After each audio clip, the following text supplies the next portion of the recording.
False assault charge while 85 miles away. My brother posted, believe them, and then tried to have me jailed. My parents disowned me until the court hit him with $175,000. I thought I had a pretty good life. I'm Ethan, 41. I run my own electrical contracting business, nothing glamorous, but when the big commercial jobs hit, I'm pulling mid-six figures. And twice a week, I teach basic electrical safety at Riverside Community College. Easy money, $85 an hour for a couple of 3.5-hour sessions. Keeps my skills sharp, But my whole world, everything I'd built, got absolutely ripped apart. My own brother tried to put me in jail, and my parents disowned me. All because of a lie, and a hunger for performative virtue that utterly shattered my life. The nightmare began on a Tuesday. I just finished my morning session at the college when Dean Whitaker, the department head, called me into his office. I figured, okay, new curriculum for fall, maybe a pay bump, something normal. But when I walked in, it was anything but. Dean Whitaker was there, Dr. Marissa Vaughn from Student Services, and a college attorney whose name immediately slipped my mind because the atmosphere in that room? It was funeral home wrong. Too many serious faces for a scheduling chat. Ethan Walker, thank you for coming in, Dean Whitaker began, his hands clasped, looking like he was about to deliver a terminal diagnosis. We need to talk about some allegations made about your behavior at last month's Skills USA competition. My brain went on red alert. Allegations? What allegations? 3 students have filed separate reports, he continued, alleging inappropriate physical contact occurred during the competition weekend in Sacramento. Given the gravity of these, we're placing you on immediate administrative leave. I just stared at him. What competition? The Skills USA Regionals, he said. April 18th to 20th in Sacramento. I wasn't at the competition, I said, my voice flat. Dr. Marissa Vaughn leaned forward, her voice that practiced, saccharine counselor tone that instantly made my teeth hurt. Ethan, I understand this must be shocking. These situations are always difficult, but our priority is student safety and proper protocols. I wasn't at the competition, I repeated, slower this time, every word loaded with disbelief. I was working a 3-phase installation at the new medical complex downtown. I have the permits, the inspection reports, everything. Dean Whitaker's expression didn't change. We'll review all documentation. However, given the consistency of the reports and the gravity of the allegations, immediate suspension is the appropriate response. Which reports are consistent? I demanded. I wasn't there. I didn't go to Sacramento. I was 85 miles away, running conduit through a hospital, with security cameras on every floor. That's when Dean Whitaker finally dropped his checkmate. Your name, he said, is on the trip roster. I told him the roster was wrong, offered to provide proof I'd been on a job site all weekend. Nobody pretended to care. The attorney finally spoke up, mouthing corporate nonsense about liability and procedure. We need you to gather your materials and leave campus today. Someone from HR will contact you. That's when it hit me. They had already decided. My evidence? Just an inconvenience. It would complicate their neat little narrative. Can I at least know what I'm accused of? I asked. Student privacy laws prohibit us from disclosing information without signed releases, Dr. Vaughn explained. However, the nature of the allegations requires immediate action. I wanted to pull out my phone, show them the work orders, the signed inspection documents, the time-stamped photos. But they were a unified wall of bureaucratic certainty. They'd chosen their story. I was just the bad guy. I cleared my desk in 20 minutes, grabbing my tools, some reference books, flash drives. The whole time all I could think about was that weekend. April 18th. I remembered it vividly because that hospital job had been a nightmare. Inspections were Monday morning, putting us on a critical path. I was on site since 5:30 a.m. Saturday, Sunday, and Monday, supervising a crew of 5 running rough-ins on the surgical wing. My back was killing me by Sunday night. I'd permits requiring my signature, inspection reports, progress photos, daily logs. 5 electricians who worked alongside me. Over those 3 days, my phone must have pinged off the hospital's cell tower 240 times. A 12-minute record check would have cleared this up. They didn't want to check. I called my parents from the truck. My dad answered. They're accusing me of something that is physically impossible. I explained, no preamble, no drama. 3 students claim I did something at a competition I didn't attend. They suspended me. My mom got on speaker. Her voice had that edge, that calculating tone that comes with seeing an opportunity. What exactly do they claim happened? They won't give me specifics, but they said it was at the Skills USA competition in Sacramento. I was on the hospital job all weekend. A pause. Then my dad. Do you have proof? Permits? Inspection documents? Work crew witnesses? Site photos? Yes. All of it. Signed. Then we'll handle it, he said. But his tone wasn't reassuring. It was strategic. Stop by the house tonight. We need to talk strategy. That night I gathered every piece of documentation. Permits signed by me as the license holder, inspection reports from 4 walkthroughs, hospital security badge logs, crew statements, time-stamped progress photos. Everything organized, chronological, airtight. Proof that not only suggested innocence, but demonstrated physical impossibility. I wasn't in Sacramento. I was 85 miles away on a job site with a paper trail a second-year law student could verify in 12 minutes. I sent it all to Dean Whitaker at midnight. Subject line. Documentation, April 18th to 20th hospital job. He never replied. My brother Logan Pierce called me at 9:15 a.m. Wednesday. I was half asleep. We grew up in the same house, shared a surname. I assumed blood would count for something. But then I remembered Logan Pierce's lifelong need to be the better son. When I started my business at 27, bought my first home at 29, he spent Thanksgiving dinner explaining that real jobs required advanced degrees. When I paid off my truck in cash, he sneered about blue-collar money, not creating generational wealth. Our parents always favored his corporate career, even though he had a state MBA, a nonprofit job title, and community leadership experience. For 3 years he'd been posting ally content on social media, performative threads about accountability and believing survivors. His career had stalled, passed over for director twice. He needed a reason. I just didn't realize I'd become it. Logan Pierce. Thank God. Did you hear what happened? The college is trying to. I can't talk to you right now. His voice was cold, professional. I'm meeting with the college administration this afternoon. I wanted to let you know that Natalie Pierce and I are taking this very seriously. Taking what seriously? I wasn't even at the competition. I have documentation that shows I spent the entire weekend on a job site. Permits, inspections, crew statements. I have to go. He hung up. I tried calling back. Blocked. Texting. Blocked. I sat in my truck staring at my phone. Maybe he needed time to process. Maybe the college fed him some nonsense. Then a text from Uncle Ray Walker. Have you seen what Logan Pierce posted? Call me. Logan had sent something to his extended family first. A private message to my parents, aunts, a few cousins. Uncle Ray forwarded it. Professional language about serious allegations, supporting the investigative process, how he couldn't in good conscience continue to communicate until the facts were established. Cold. Measured. A clear line drawn in the sand. That was the warning shot. 7 hours later, the family group text exploded. Logan Pierce posted something that felt like a stab to the chest. I have been informed of credible allegations against Ethan Walker made by Riverside Community College students. After meeting with college officials and thoroughly reviewing the information they provided, Natalie Pierce and I believe the students who have come forward. We will not be in contact with Ethan Walker, and we strongly urge the family to prioritize the safety and well-being of the young people involved in this situation. I read it 4 times, trying to make the words mean something different. My mother responded first. We are behind you both.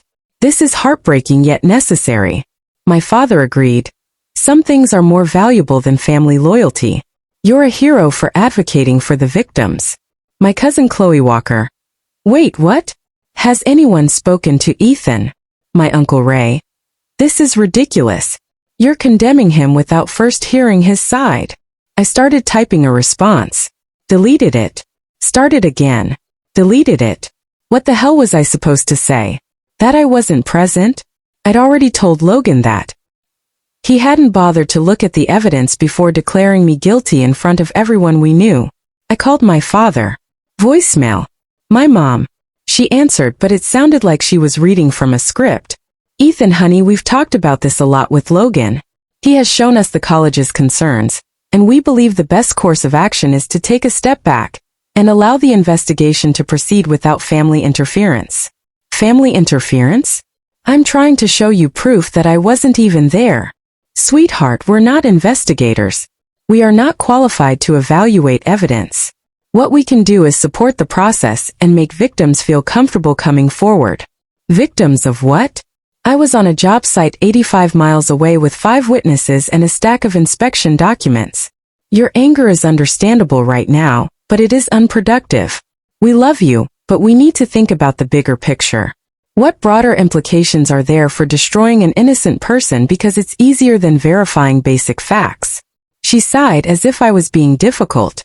We will talk once you have calmed down. She hung up. Logan Pierce posted something else on social media Thursday night. Uncle Ray took a screenshot and sent it to me before my mother forced him to delete his number from the family contact list. It was a lengthy manifesto about believing survivors, even if it costs you relationships. About how true accountability necessitates sacrifice. About prioritizing what is right over what is convenient. 420 likes in 3 hours. Comments calling him brave and a true ally. No one asked if he'd verified any facts. The college sent my termination letter on Friday morning. Corporate language about maintaining safe learning environments and making difficult decisions in the best interests of students, effective immediately. I taught there 5 years. Helped design their electrical safety curriculum. Had a 96% student approval rating. Never a single complaint. Until 3 students who'd never been in my class suddenly remembered I'd molested them at an event I hadn't attended. They dismissed me in 4 paragraphs. My landlord issued an eviction notice the following Tuesday. 75 days to vacate. Apparently there's a morality clause buried in the lease. Being falsely accused of predatory behavior qualified. My commercial account started pulling contracts. The word spread fast in construction. No one wants that kind of liability. 3 jobs totaling $195,000 in billings vanished in 10 days. General contractors who'd been calling me for bids suddenly had scheduling conflicts. My supply house, which had given me net 45 terms for 7 years, switched me to cash only. My accountant sent a polite email suggesting we reconsider our professional relationship. Friends stopped responding. People I'd known since high school abandoned me. My gym membership was mysteriously canceled. When I walked into the coffee shop near my apartment, the guy who ran it couldn't make eye contact. I'd been getting the same breakfast sandwich for 4 years. I just stopped going. I kept sending messages to Logan. After he blocked everything else, I tried email. I sent him the entire evidence folder, time-stamped photos, signed documentation, everything proving I was on site that weekend. Subject line: just take a look at this. Delivery confirmed. Never opened. He had decided I was guilty. The evidence was insignificant. I stopped explaining on day 14. Not because I'd given up, but because I realized something sitting in my empty apartment surrounded by boxes I couldn't afford to move. Nobody who had already chosen a side was going to look at the evidence. They didn't want the truth. They wanted a villain. And I had been perfectly cast. I didn't return to my parents' place. That door was welded shut. I put my belongings in storage and slept in my friend Derek Collins' basement on a folding bed. I paid him cash and rewired his panel, which looked like it was installed during the Nixon administration. I spent my weekend organizing everything again. Permits, inspections, timestamp batch logs, progress photos, crew witness statements. All leading to the same conclusion. I was not in Sacramento. I was 85 miles away on a job site, leaving a detailed paper trail. Monday morning I contacted a lawyer. Not a big firm, I couldn't afford that. But Uncle Ray knew someone who owed him a favor. A civil rights attorney, early 40s, worked on Title IX cases, and had a reputation for eating college administrators alive. When I arrived at the diner, she was on her second coffee. "Walk me through it," she said, pulling out a legal pad. I did. The whole situation. The accusation, the suspension, the family breakdown, Logan's social media campaign. Everything. She spent 20 minutes reviewing my evidence.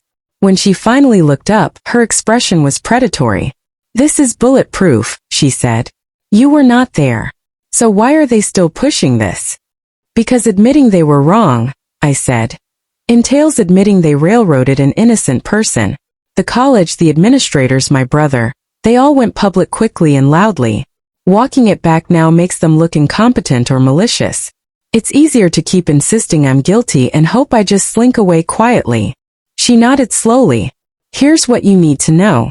You have strong claims of defamation, tortious interference, and possibly Title IX violations.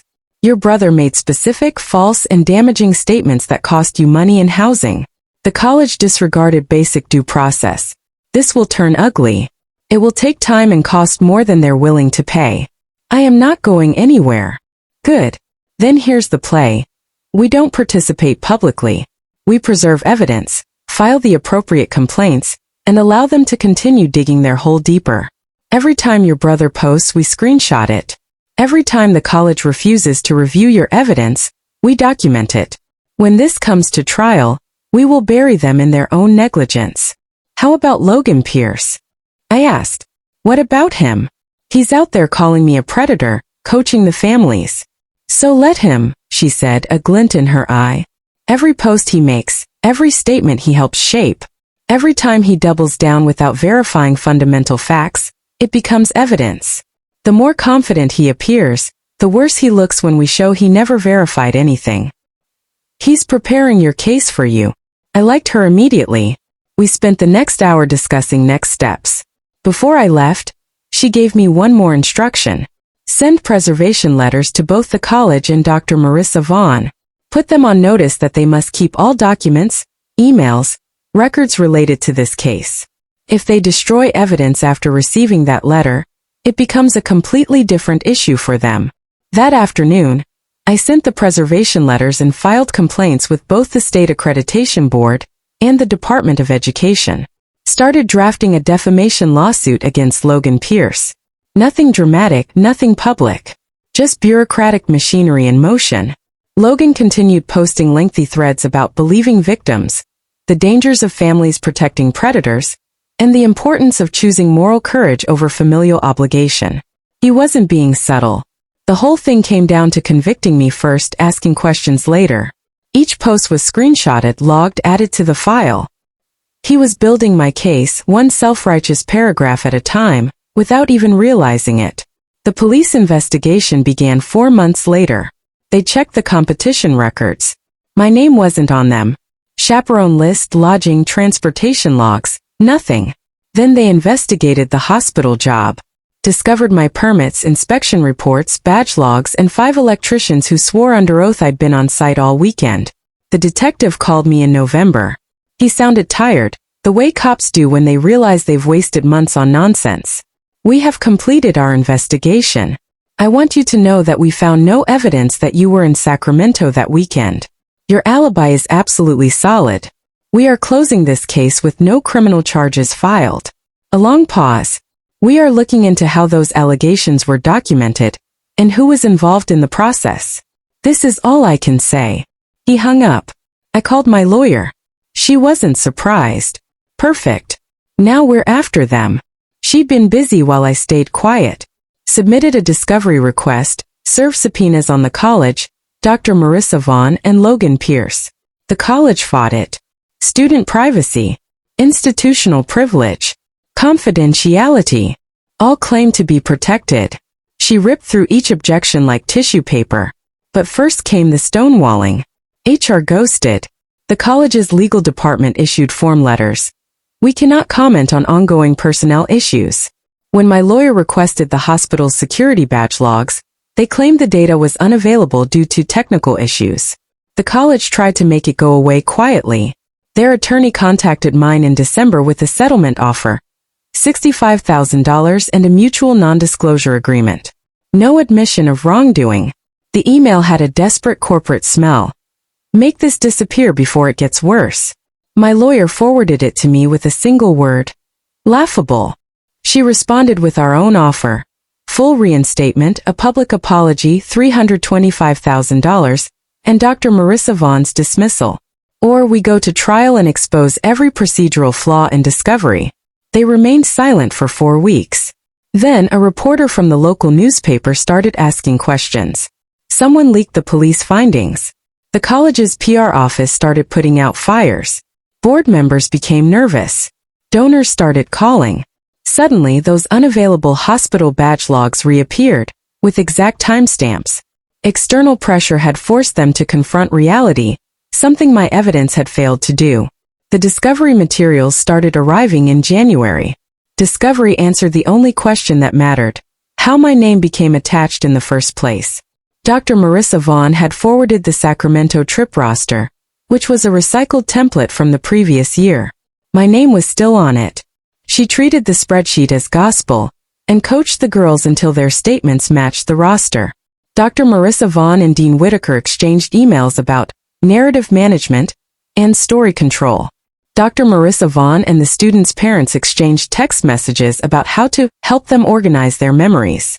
Multiple drafts of student statements, with significant edits and additions that clearly didn't originate from teenagers. The accusers weren't malicious masterminds. They were children. Haley Carter, 18, in the welding program. Brooke Daniels, 17, HVAC fundamentals. Both had actually attended the competition. Dr. Vaughn approached them after the event, as part of what was supposed to be routine feedback. Their initial statements were ambiguous, confused, uncertain. Then Dr. Vaughn got involved. What about the accusations? I asked. A single email from Dr. Vaughn to Haley Carter's mother stood out.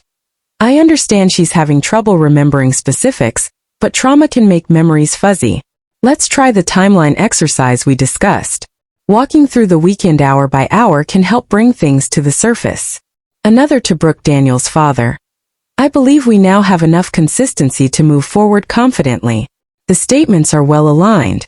We just need to ensure the family remains committed to the process and does not waver under pressure. There were more pages. Dr. Vaughn guided, suggested, shaped every detail until the stories fell into place. But the most damning evidence came from Logan Pierce's digital trail. He was so certain he was the hero, he documented everything. A message to Haley Carter's mother read, "I understand your daughter is having second thoughts.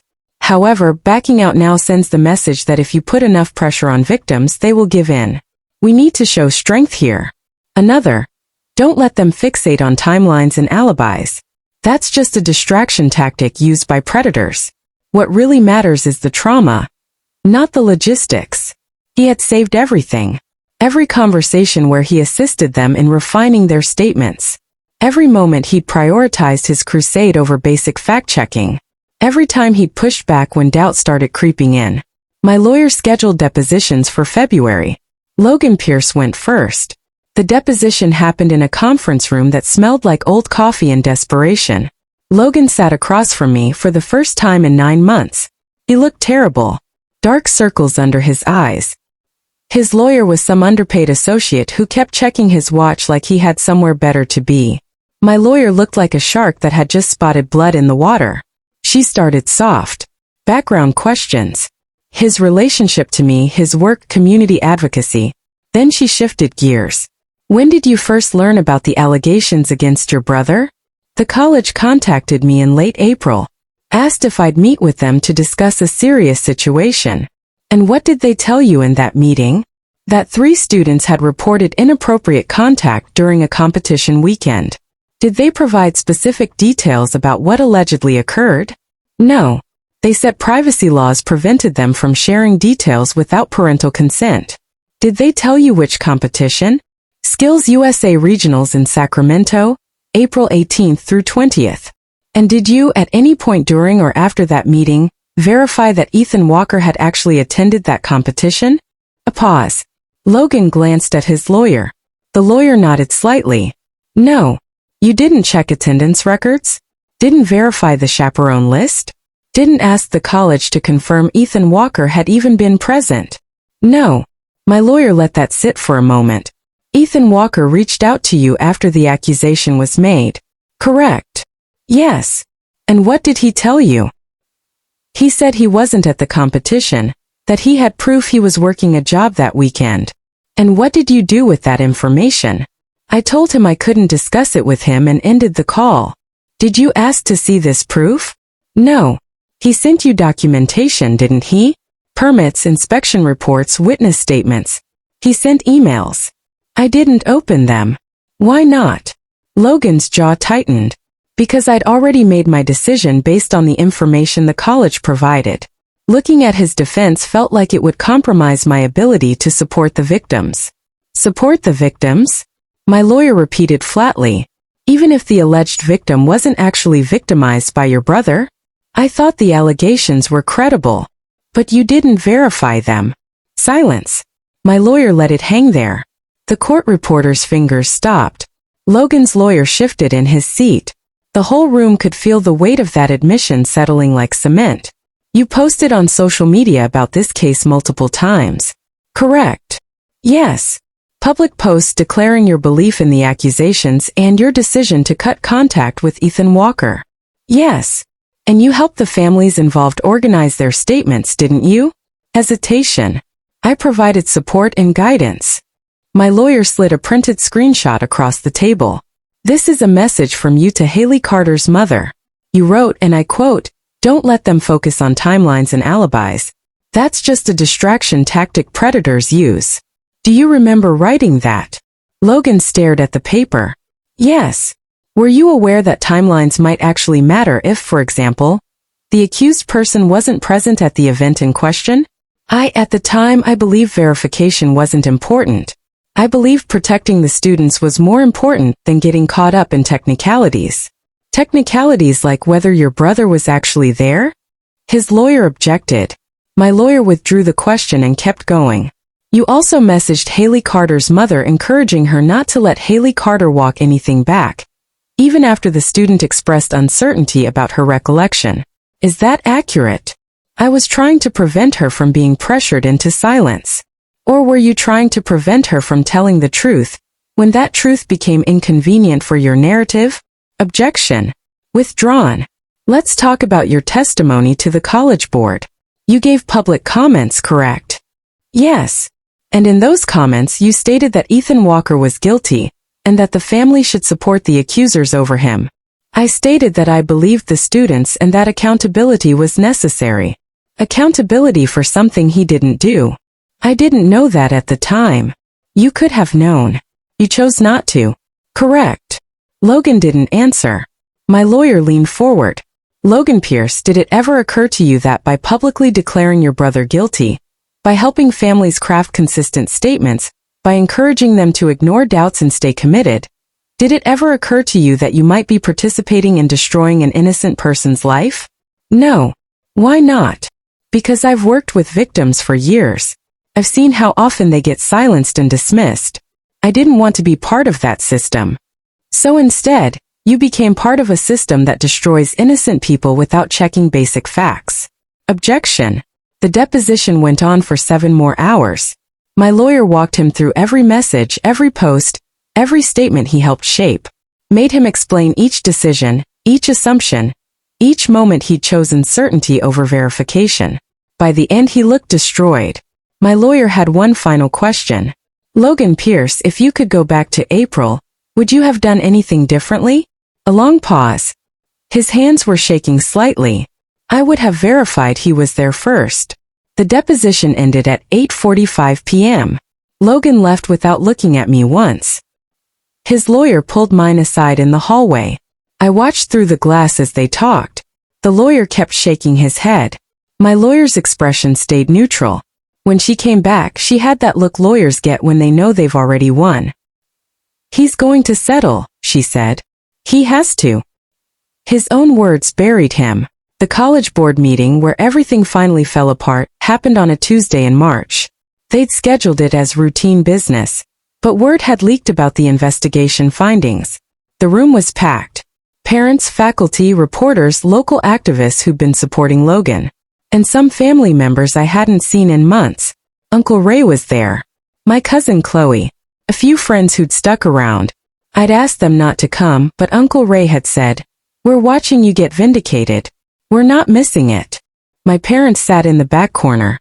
My mom had that tight smile she wears when things aren't going her way. My dad looked like he'd rather be anywhere else. Logan was absent. His lawyer probably told him to stay away. The interim college president, brought in from the district office after the scandal broke and Dean Whitaker resigned, opened with a prepared statement about transparency and institutional responsibility. The room went silent. Then they read the findings. After an extensive review of the allegations made against Ethan Walker, including examination of work permits, inspection reports, security logs, and witness testimony, this board finds no factual basis connecting Ethan Walker to the alleged incident. Ethan Walker was not present in Sacramento on the weekend in question.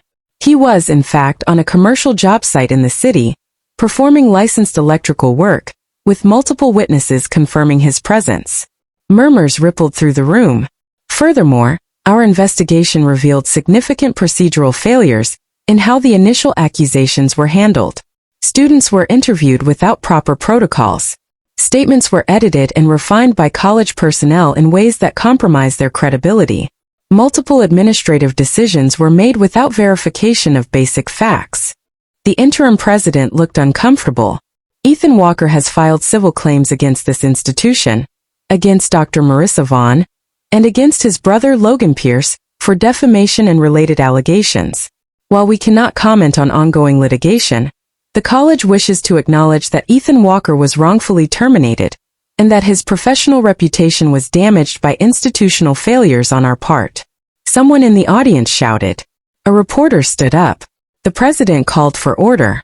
We are prepared to offer Ethan Walker a settlement in the amount of. My lawyer leaned over and whispered, "Don't take it. We're going to trial on the defamation claims. Make an example." I nodded. Logan Pierce's case went to trial in May. Civil court. Money and reputations, not handcuffs. His lawyer tried everything. Argued good faith reliance on the college's investigation. Claimed his posts were protected opinion. Said he was trying to support victims and didn't have a legal duty to verify facts. My lawyer destroyed him. She walked the jury through every piece of evidence Logan had ignored. Every message coaching families to ignore doubts. Every public declaration of guilt without checking if I'd even been in the same city. This isn't about believing victims, she said in closing. It's about what happens when belief becomes a weapon. Logan Pierce didn't just fail to verify facts. He actively avoided them because they were inconvenient. He helped manufacture consistency in statements that were falling apart. He pressured families to ignore their children's doubts. He did all of this publicly, loudly, with absolute certainty. And he did it to a man who was 85 miles away on a commercial job site when this alleged crime supposedly occurred. The jury took 3 hours. Liable on all claims. $175,000 in damages for lost income, reputational harm, and emotional distress. Logan Pierce's face was blank when they read the verdict. His lawyer tried to say something, but Logan just stood up and walked out. The college settled the next week. $310,000, a public apology, an agreement to reform investigation procedures. The settlement required them to send formal correction letters to every single person and business they'd notified about the accusations. My landlord, every vendor who'd pulled contracts, the college department mailing list, the local contracting association, all on official letterhead, stating the allegations were unfounded, that I'd been wrongfully terminated, and that their investigation confirmed I wasn't present at the event. My lawyer called it reputational remediation. I called it watching them eat crow in writing. My old landlord called me 2 days later, apologized, offered to be a reference. 3 vendors who dropped me reached out about new contracts. The department chair who'd supervised my termination had to sign every letter personally. They also paid settlements to the families whose kids had been used as props in Dr. Marissa Vaughn's crusade. I don't hate Haley Carter or Brooke Daniels. They were 18 and 17 when this started. Just kids, pulled into something they didn't understand by adults who should have known better. Dr. Marissa Vaughn manipulated them. Logan Pierce reinforced it. Their parents got coached into believing consistency mattered more than truth. The girls were confused, pressured, surrounded by authority figures telling them what to remember. I blame the adults who used them. Dr. Marissa Vaughn lost her license 5 months later. The state board found she coached students, manufactured evidence, and violated about 18 professional standards. She tried to appeal. It went nowhere. I didn't move to some new city to start fresh. Forget that. I rebuilt right here where everyone could watch. Used the settlement money to buy my own building. 4,500 square feet. Shop with office space. Room for equipment. Hired back my old crew. Started bidding on the commercial jobs that had dropped me. Turns out a multi-$100,000 settlement and a court judgment in your favor is pretty good advertising. Within 7 months, I was busier than before the nightmare started. My parents tried to reconcile in July. Showed up at the shop unannounced while I was running conduit for a restaurant renovation. I saw my dad's car pull into the lot and knew exactly what was coming. My dad started with, "We thought it was important to clear the air and discuss. Get out of my shop." My mom tried her soft voice, the one she uses when she wants something but needs to pretend she's reasonable. "Ethan, sweetheart, we were just trying to do what we thought was right at the time.